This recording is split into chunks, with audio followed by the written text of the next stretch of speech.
ભલામણા જો આગલું ન ભાગું તો દેવને મનાય ને કાલ સવારનો દી ઉગે ને 8નો ટકોરો થાય ભલામણા સકલિયું આવતી છે બધે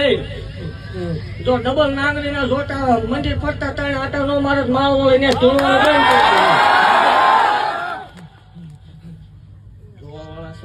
ટેસ્ટિંગ વાળા રોકાજો એટલે ખબર જગત ને માનપા બોલીને બીજું બોલી નથી ને મારા તીર મારેલા ફગ્યા નથી એવું કઉ છું કે માનો તો માનજો પણ સારું કામ કરવા નીકળ્યા છે નડો નહીં નો થાય તો કેવો તમતા ખમા બોલું ભલા મને દેવા વાળે દેવું છું મારે લેવાના એવા ન હોય એવું કઉ છું કે હજી એકદમ આ જગ્યા ઉપર આથી